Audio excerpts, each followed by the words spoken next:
Beeksisa miidiyaa walabummaa miidiyaa neetwoork armaan dura karaa toora marsaalee sooshaal miidiyaa feesbuukii fi weebsaayitii WMN jedhu dabalatee laayifii seenuun akka hojjechaa turre quba qabdu.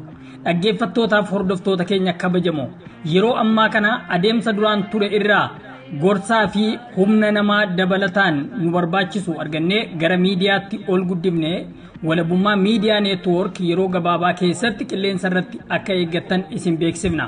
Kanuma waliin walabummaa miidiyaa neetwoork dhimma qabsoo bilisummaa Oromoo jabeessuu uummata Oromoo fi gaachana uummata Oromoo huboof sagalee ta'uu tokkummaa uummata Oromoo tiksuu ololaa fi farra uummataaf qabsoo bilisummaa Oromoo dura dhaabbachuu oduuwwan qabatamoo fi ragaan deeggaraman yeroon uummata Oromoo qaqqabsiisuu akkasumas odeeffannoo haala yeroo addunyaa fi biyya keenya jala buunee uummata keenya dheebuu odeeffannoo qabu cina dhaabbanna.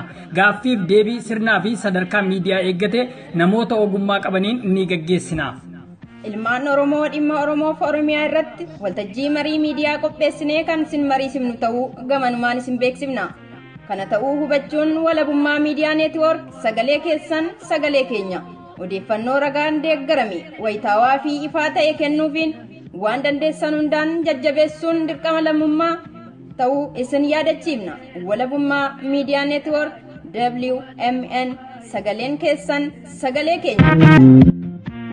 Miidiyaa neetwoork sagalee keessan sagalee keenya odeeffannoo ragaan deeggarame wayitaawaa fi ifaa ta'e kennuufiin waan dandeessan hundaan jajjabeessuun dirqama lammummaa ta'uu isin yaadachiifna.